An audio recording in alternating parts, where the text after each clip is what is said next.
Olá, você que nos acompanha regularmente no nosso canal ou está esporadicamente vendo esse vídeo.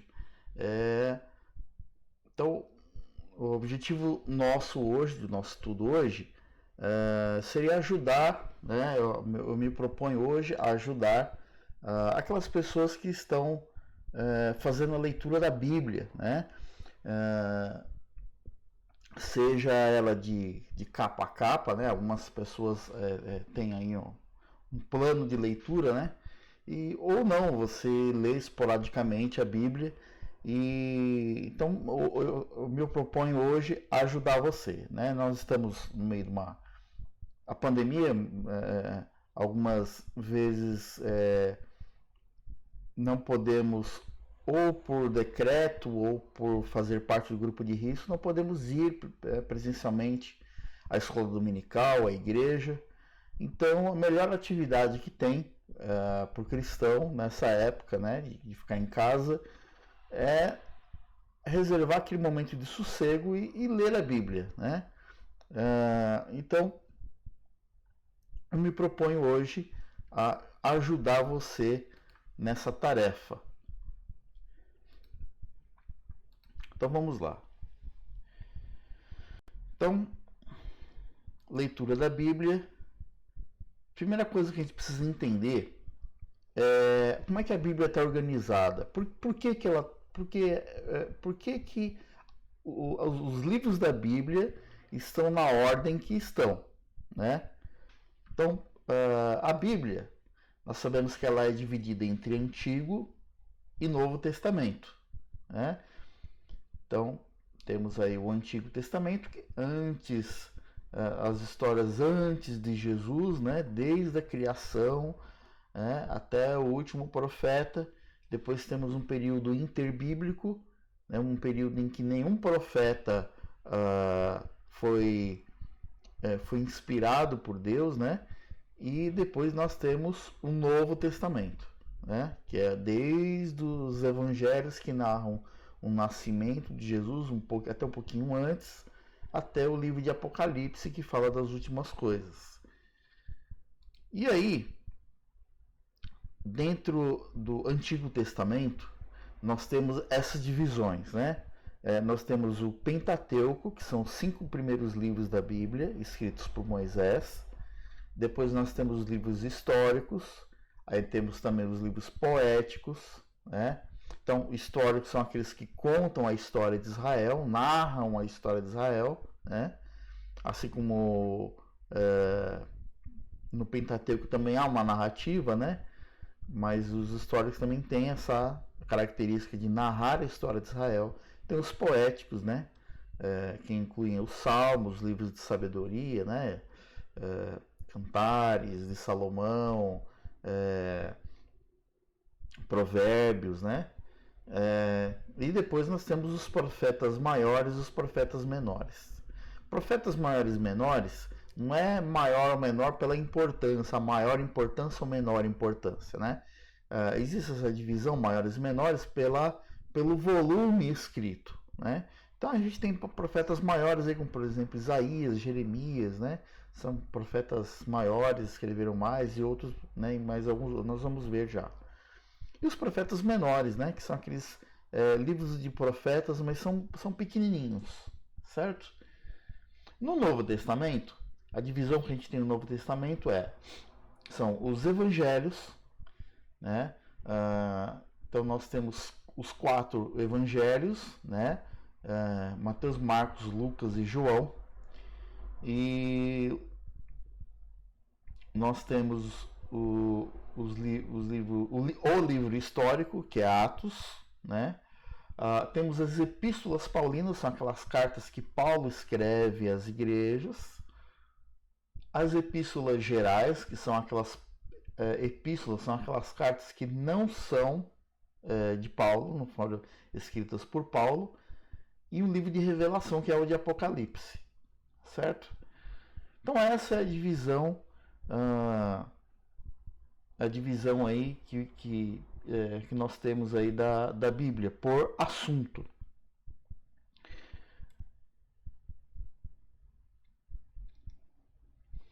Então nós temos aí Antigo Testamento, Pentateuco. Quais são os livros do Pentateuco? Como eu disse, são os 5 primeiros livros da Bíblia. Então Gênesis, Êxodo, Levítico, Números e Deuteronômio. Tá? Esses são os livros que formam o Pentateuco. Depois nós temos os livros históricos. Quais são esses livros históricos? Josué, né? Josué, Juízes, Ruth, 1º e 2º Samuel, 1º e 2º livro dos Reis, 1º e 2º livro das Crônicas, Esdras Neemias e, por último, Esther. Esses são os livros históricos, né? Então, se você quer conhecer a história de Israel, são esses livros que você tem que ler, tá? A gente já vai falar disso. Os livros poéticos. Jó é considerado um livro poético. Salmos, né? Que é o mais conhecido de todos. Provérbios, Eclesiastes e Cantares. Esses são aí os 5 livros poéticos. Aí nós temos os profetas maiores, né?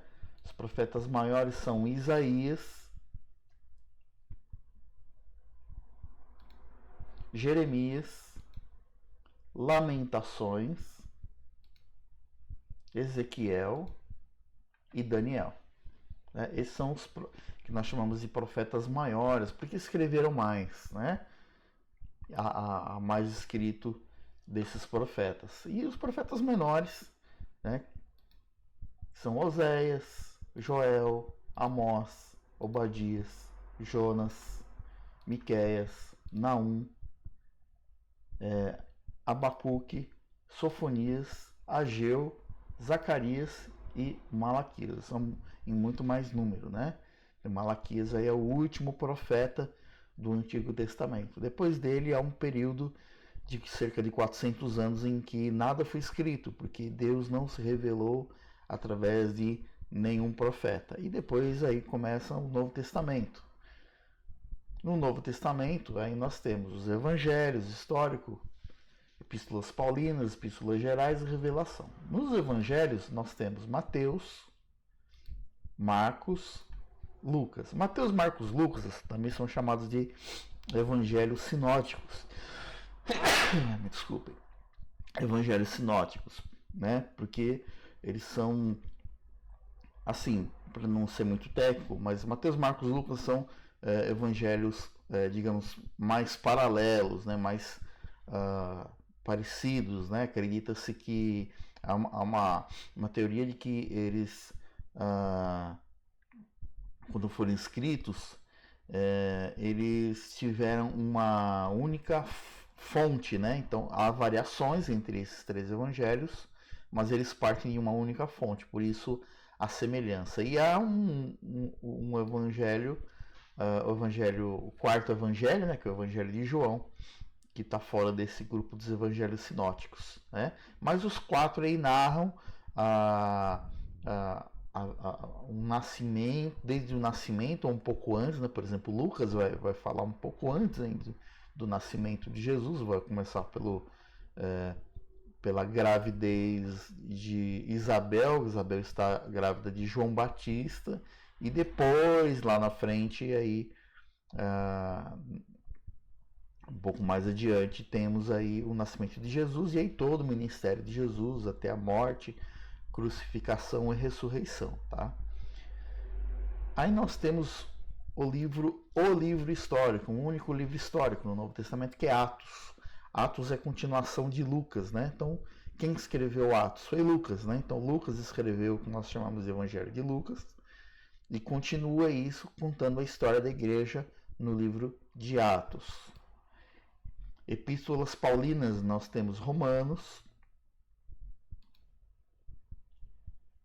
1ª e 2ª carta aos Coríntios, Gálatas, Efésios, Filipenses, Colossenses, 1ª e 2ª Tessalonicenses, 1ª e 2ª Timóteo, Tito, Filemon, né? Então essas são as cartas de Paulo, as epístolas paulinas. São cartas que Paulo escreve às igrejas, né, para fazer recomendações. Muitas vezes ele recebe aí, através de algum mensageiro, ele alguma coisa sobre a igreja, por exemplo, 1 e 2 Coríntios, né, a gente vai ver nitidamente ele relatando isso, que ficou sabendo de algo através de fulano, de ciclano, e aí ele responde, né? Ele responde através dessas cartas, era a forma em que ele tinha para manter contato com essas igrejas. Então, Paulo plantava a igreja, né? Através das suas viagens missionárias, ele plantava as igrejas e mantinha contato com essas igrejas através das cartas. E as epístolas gerais, né?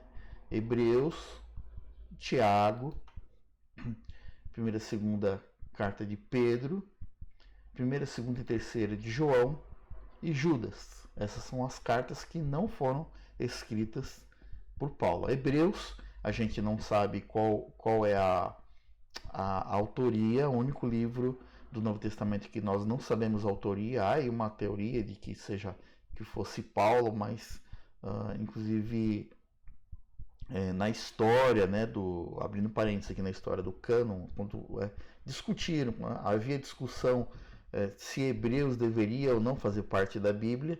Então, muitos pela semelhança que há entre Hebreus e algumas características de Paulo, né?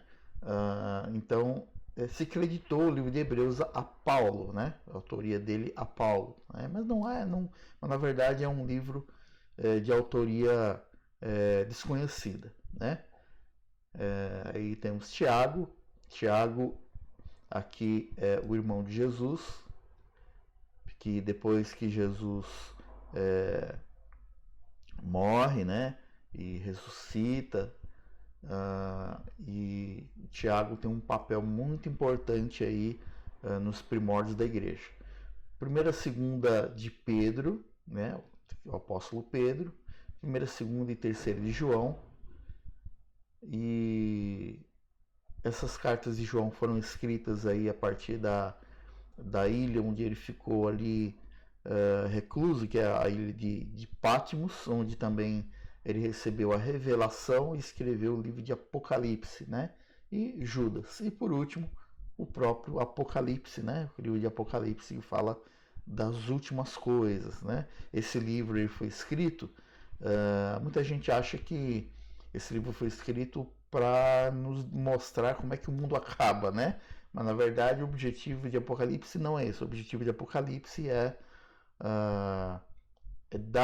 trazer palavra de esperança a uma igreja que está sendo perseguida. E como é que ela transmite essa esperança? Falando de como tudo isso acaba, né? Falando de como a história da igreja cristã acaba. Como é que acaba? Com a segunda vinda de Jesus, né?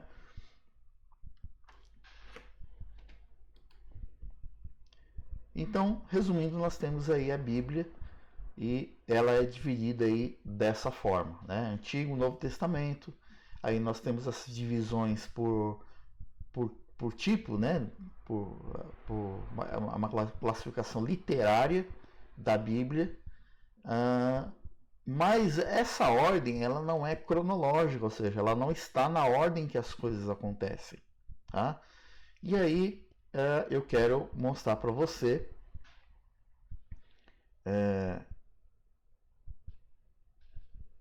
qual que é a ordem cronológica da igreja, dos livros da Bíblia, né? Então é muito importante quando a gente está fazendo a leitura da Bíblia, estudando um texto da Bíblia, nós entendermos qual é o pano de fundo em que as coisas estão sendo narradas, que as coisas estão acontecendo, né? É muito importante a gente entender, ter sempre em mente o seguinte, que a Bíblia é um livro que, embora ele nós tenhamos ela em português, na língua portuguesa, ou seja, há uma distância linguística entre nós e a palavra de Deus, porque a palavra de Deus ela foi escrita originalmente o Antigo Testamento em hebraico e algumas porções em aramaico. e o Novo Testamento em grego, né? Então há uma distância linguística. Ah, mas isso foi resolvido com a tradução da Bíblia, ok? Mas há também uma distância histórica, né? Há uma distância temporal, porque isso aconteceu há muitos séculos atrás. Há uma distância geográfica, isso, o pano de fundo de tudo isso está lá no Oriente, né? Então há um plano de histórico, além de linguístico, há uma distância histórica e geográfica, cultural, né? É uma outra cultura, né?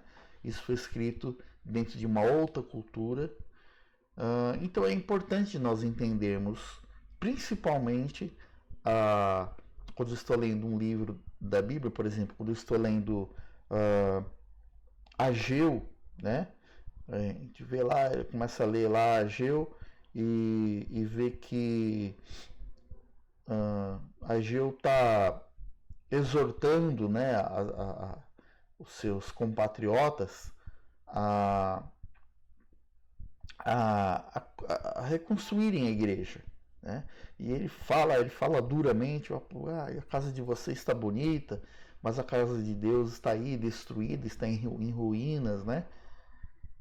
Então é importante eu entender qual o plano de fundo. Então, por exemplo, qual é o plano de fundo de Ageu? O povo estava cativo, né? Estava morando fora da sua terra. O imperador Ciro baixa um decreto que permite que eles voltem a Israel. Eles voltam para Israel, mas Israel está destruída. Ficou muito tempo ali abandonada, né, desabitada, e eles vão ter que reconstruir. E eles começam pela casa deles. E aí Ageu puxa a orelha, né? É muito bonito isso. Vocês estão preocupados com a reconstrução da casa de vocês, mas a igreja ainda está em ruínas. Percebe como é importante eu entender como faz todo sentido quando a gente está lendo um texto, sabendo do seu contexto histórico, né? Então, o que é a cronologia bíblica? É a ordem que os fatos bíblicos acontecem.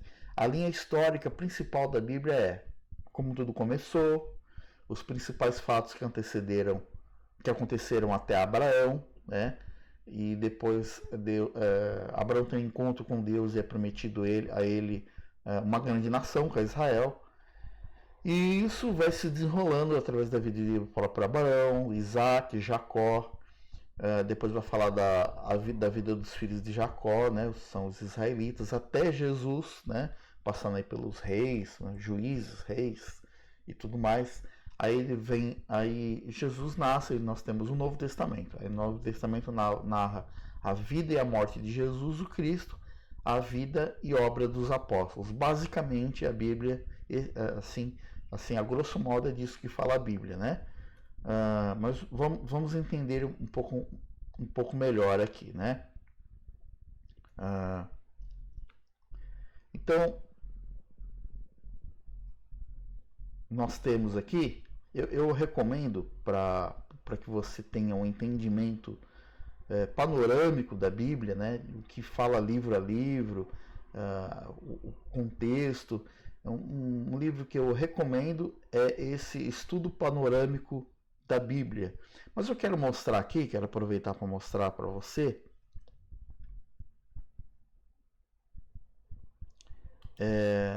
um diagrama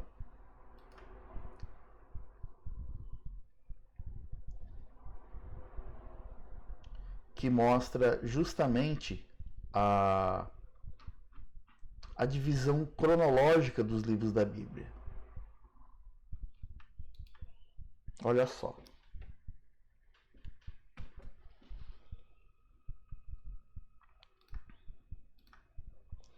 Então, esse diagrama é um diagrama que eu fiz. Eu gosto muito dele porque, primeiro que ele deu muito trabalho para fazer, né? Deu um trabalhão para montar. Mas ele mostra qual é a ordem cronológica em que as coisas acontecem na narrativa bíblica. Então, olha só.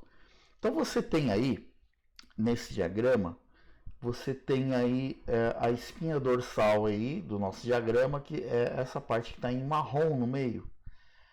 Essa parte em marrom é justamente a história de Israel. A história de Israel está aí, tá? Então, começando em Gênesis, aí passa por...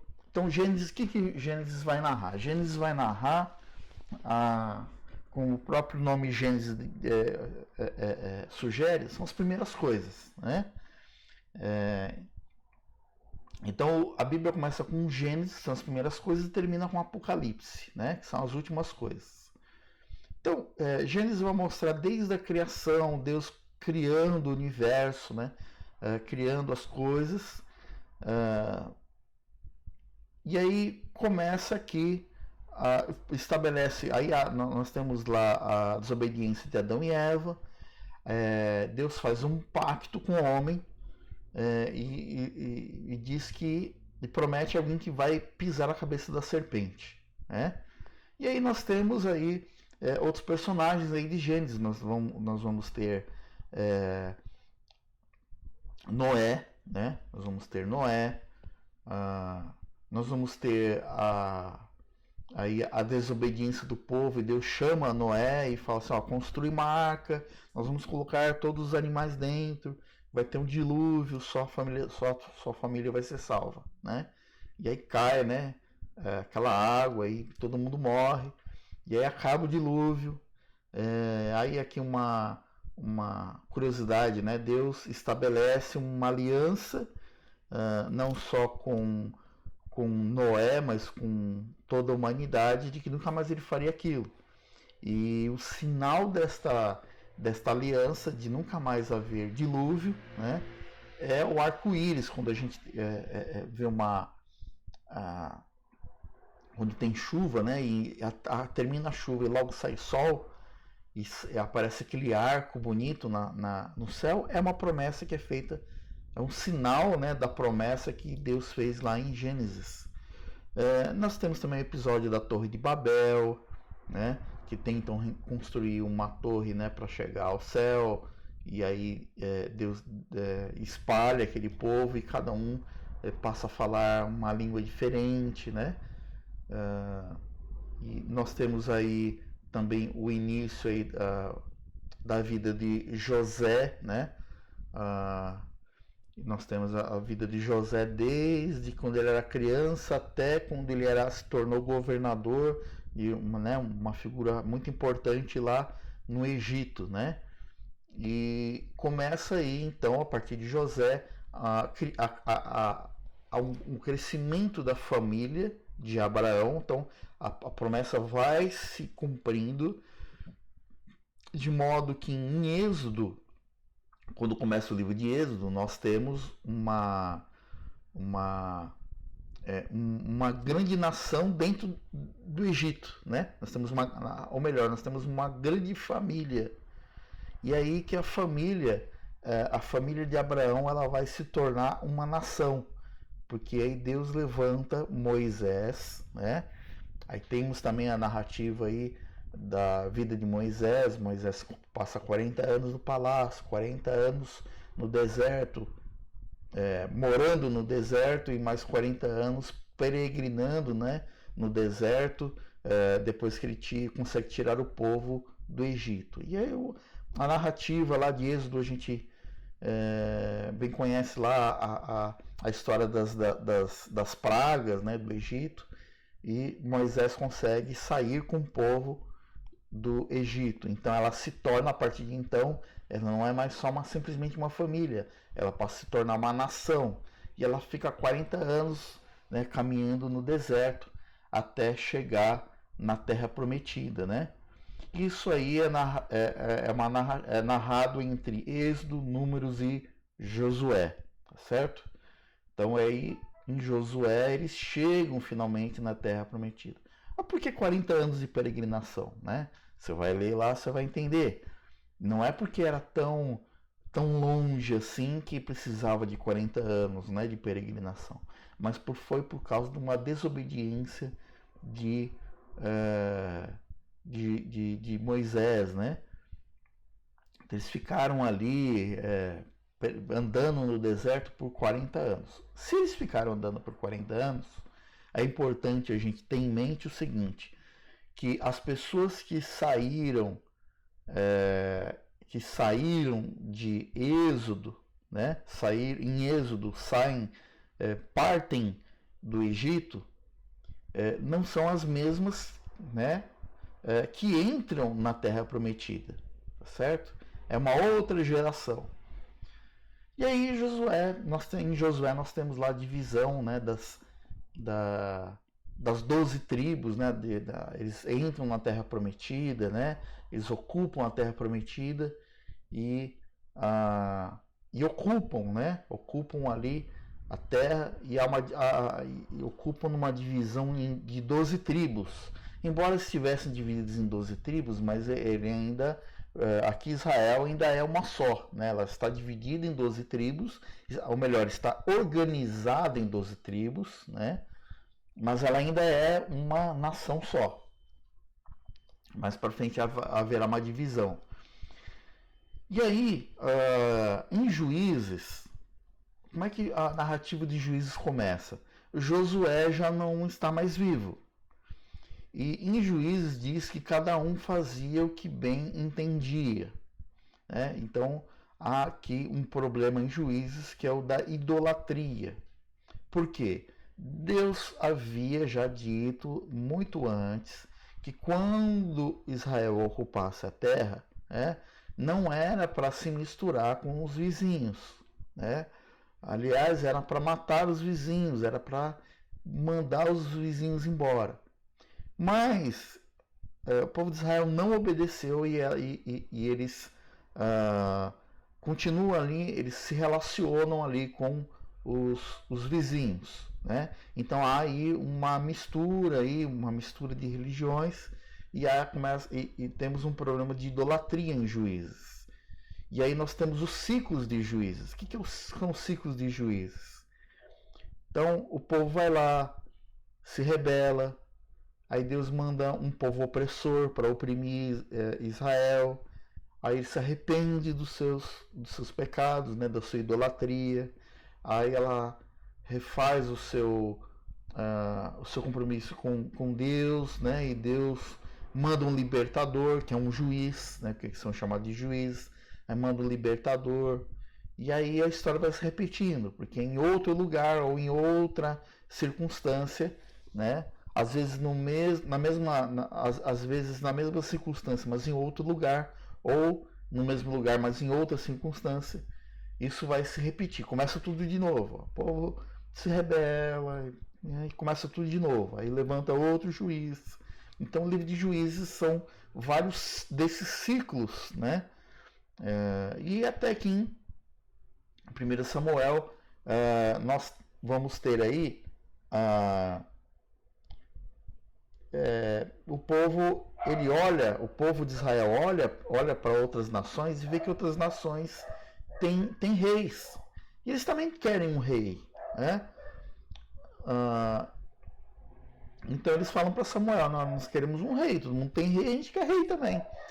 E Samuel fica chateado, né? Porque ele se sente, ele como o líder, né? O líder que está ali conduzindo ali o povo de Israel, ele se sente rejeitado.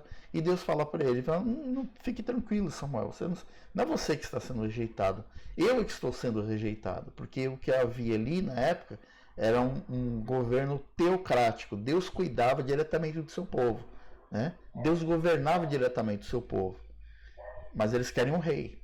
E aí Deus manda ungir Saul, né? Saul é escolhido, é ungido rei, e aí as coisas não vão bem, né? Com Saul, começa bem, mas depois ele acaba tendo aí a sua crise, né? E aí vem Davi, e depois de Davi vem Salomão, e depois de Salomão nós temos a divisão de Israel. Então aí embaixo você vê aí que eu coloquei no gráfico Saul, Davi, Salomão. Aí depois de Salomão, uma divisão aí ao que a gente chama de Israel, que é o povo do norte, e Salomão, ou melhor, e Judá, que é o do sul. Então há aí uma briga entre Roboão e Jeroboão depois da morte de Salomão, e há aí essa divisão, né? Não vou entrar aqui em detalhes, mas você lê lá, né, esses livros históricos, você vai entender o motivo, né? O motivo da divisão da divisão de Israel, entre Israel e Judá, né? O povo do norte e o povo do sul, começa lá em Salomão, né? Começa com a opressão que Salomão faz sobre o povo, né? E você lê aí, você vai entender. Nós não temos tempo para falar isso agora. E depois dessa divisão, o povo é levado cativo, começando pelo reino do sul, né, que é Judá. Ele é levado para Babilônia, né? Ele é levado para Babilônia, é levado cativo para Babilônia. Então a Babilônia, Nabucodonosor primeiro ele tira os nobres, os mais ricos, né, de Jerusalém, ele esvazia Jerusalém, que é a capital, e ficam lá só os camponeses, né? E mais para frente é levado todo o povo, tá? Então primeiro é levado o reino do sul, mas depois também mais adiante também é levado pela Síria o reino do norte, também é levado cativo, né? Então chega um ponto da história que Israel não está mais em casa, está totalmente cativo. E como eu disse, quando surge lá o Império. Então há uma mudança de impérios. Primeiro o grande império é o babilônico, depois nós temos aí o Império Medo-Persa, né? O Império Medo-Persa, então aí surge nessa época o imperador. Estou pulando aqui bem a história, tá? Mas chega um ponto que o imperador Ciro baixa um decreto em que o povo pode retornar à sua terra, tá? Então nós temos aquele quadradinho branco que são 70 anos de exílio. Então Israel ficou 70 anos fora da sua terra. E aí através desse decreto de Ciro, eles podem voltar, né? E eles voltando, eles vão ter que reconstruir tudo, porque está tudo largado lá. Imagina você deixar um país, uma nação, 70 anos lá sem ninguém, né? Vai crescer mato, enfim, você vai chegar lá, vai ser só ruína. E você tem que reconstruir a cidade, reconstruir os muros, reconstruir o templo. Perdão. E é isso que vai acontecer entre Esdras e Neemias, a reconstrução de Israel, né?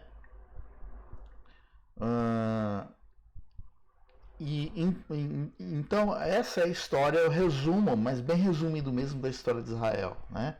Eu recomendo que você... existem livros aí sobre a história de Israel, é muito interessante você saber mais detalhes, mas eu quis pelo menos aqui falar resumidamente da história de Israel, para que quando você leia os livros da Bíblia, você saiba qual é o contexto. Então olha só, na parte de cima desse diagrama, falamos da espinha dorsal, que é a história de Israel. A parte de cima, nós temos aí os profetas que são relacionados aí a esses períodos. Então aí, quando nós temos a divisão do reino entre reino do norte e reino do sul, os profetas que falaram ao reino do norte são Amós e Oséias. E ao reino do sul, Joel, Miqueias, Isaías, Sofonias, Abacuque e Jeremias. Então, por exemplo, quando você estiver lendo aí... quando você estiver lendo, por exemplo, Isaías, e Isaías aí falando para o povo se arrepender, né? Falando aí, né, de que Isaías fazendo anúncios, né, a respeito do cativeiro, né? Então é importante que você entenda que ele está no reino do sul, que Israel está dividida e está no reino do sul. Depois nós temos profetas que falam a nações estrangeiras. Eles não falam a Israel, mas falam a nações, a outras nações. São Jonas, Naum e Obadias, certo? Então é importante também você entender, por exemplo, Jonas, né? Jonas, ele Deus comissiona, ele chama ele para ele falar, né, a um povo que não tem nada a ver com Israel. Por isso que ele vai lá contra a sua contra vontade, né? Ele vai lá falar para Nínive, que é um povo pagão, e ele vai lá contra a vontade, porque ele acha que Deus tinha que falar, Deus tinha que salvar, cuidar só do seu povo, né? Mas Deus tinha um propósito ali para a cidade de Nínive, e ele vai lá contra a vontade, e Deus acaba ouvindo, né, o clamor de Nínive, que se arrepende, né? Então é disso que se trata o livro de Jonas, né? Mesma coisa Naum e Obadias. Aí nós temos o período ali dos 70 anos de exílio. Então, nesse período, quem é que profetiza e quem é que fala ao povo que está ali longe de casa, numa cultura estranha, né? Numa terra estranha? Quem fala esse povo é Daniel e Ezequiel. Tanto que Daniel começa, a narrativa do livro de Daniel começa justamente no momento em que ele e seus amigos são tirados, né, de Jerusalém e são levados para a Babilônia, né? E começa aí a história, né? Então Daniel já começa fora de casa. E aí nós temos aí o livro, os profetas que falaram ao povo já de volta à sua terra. São Ageu, Zacarias e Malaquias, certo? Na parte de baixo nós temos outros livros relacionados a esses períodos. Por exemplo, Jó é do período de Gênesis, Levítico, Deuteronômio também são dessa época aí, né? Aí nós temos, ou melhor, Levítico do período de Êxodo, né? Melhor explicando. Deuteronômio está relacionado ao período lá narrado em Números. Ruth, a história de Ruth se passa ao mesmo tempo em que ocorre o período dos juízes, tá? Aquele período que são levantados libertadores, né? Que o povo está aí tendo esses altos e baixos. É o mesmo período em que é narrado a história de Ruth, né? De Ruth e Noemi. Aí, paralelamente a 1ª e 2ª Samuel, 1º Rei e 2º Reis, nós temos os livros das crônicas, né, que trazem também essas narrativas. Especificamente lá no final do período dos reis, né, desse período aí, nós temos o livro de Lamentações, né, é o livro de Lamentações de Jeremias, e Jeremias está vendo aí, né, a que ponto o povo chegou, né, e se lamentando aí porque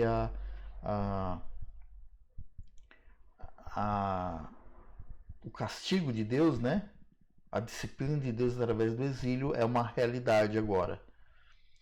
E nós temos aí essa divisão, né, Saul, Davi, Salomão e os 2 reinos, e embaixo deles nós temos aí, ó, Salmos, né, assim, predominantemente do período de Davi, e Provérbios, Eclesiastes, Cantares nesse período aí de Salomão até aí o final do período aí da divisão, né, dos reinos, tá bom?